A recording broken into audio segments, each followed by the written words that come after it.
Oh, tout de suite, la revue de presse internationale ce matin. Monsieur Théo Pial. Bonjour Jean-Marie, bonjour à tous. Bonjour à vous. On vient sur cette scène historique, ubuesque, cette espèce de télé-réalité très peu diplomatique qu'on a vécu parfois en direct sur les réseaux sociaux.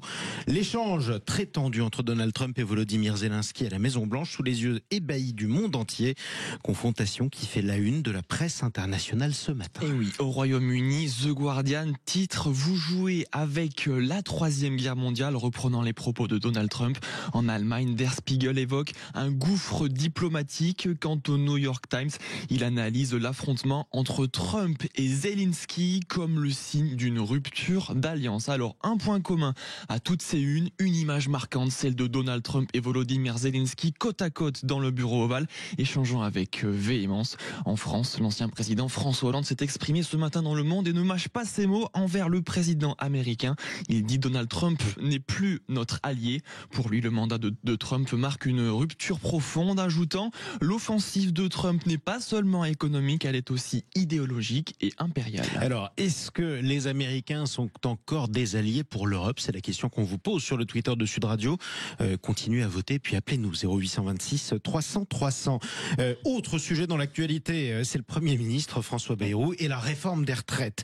Bayrou, seul contre tous, c'est le titre du Parisien aujourd'hui en France. Et oui, dans une interview accordée jeudi au Figaro, François Bayrou a évoqué le référendum comme une possible issue. Une déclaration qui fait bondir la classe politique, y compris au sein même de la majorité. Ce matin, dans le Parisien aujourd'hui en France, un ancien ministre s'agace. S'il y a un référendum, autant arrêter tout de suite les discussions.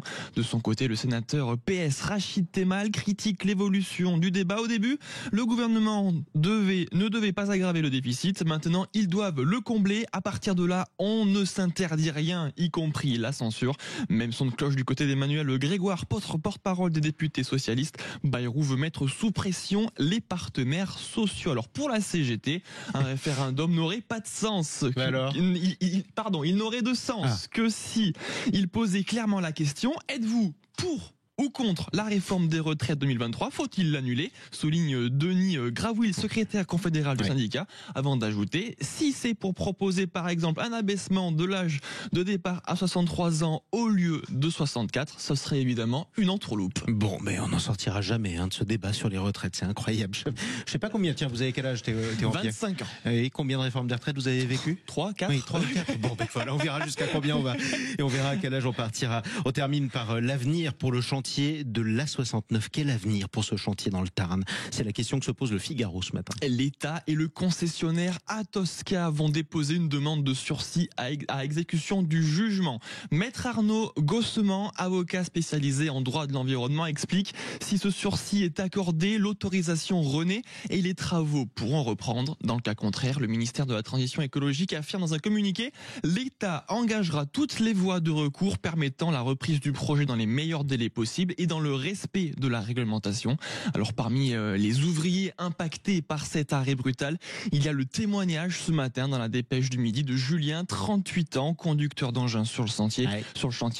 Il nous dit on nous a dit hier que c'était fini, qu'on devait plier bagages. Je travaillais ici depuis 8 mois et du jour au lendemain, on se retrouve sur le carreau. J'ai une famille à faire vivre, un crédit sur la maison. Je ne sais pas ce que je vais faire maintenant. Alors les ouvriers espèrent un reclassement sur d'autres chantiers, mais les perspectives restent incertaines en raison de la forte demande de ces ouvriers. Oui, mais comment on a pu en arriver là? Un chantier à peu près terminé aux 2/3 qui finalement ne répondait pas à une nécessité impérieuse. C'est ce que dit la justice. Est-ce que les juges ont fait de la politique ou effectivement le chantier a été lancé trop tôt par les services de l'État? C'est la question qu'on posera à l'ancien ministre de l'écologie François de Rugy juste après le journal de 8h. Merci beaucoup Théo Pial.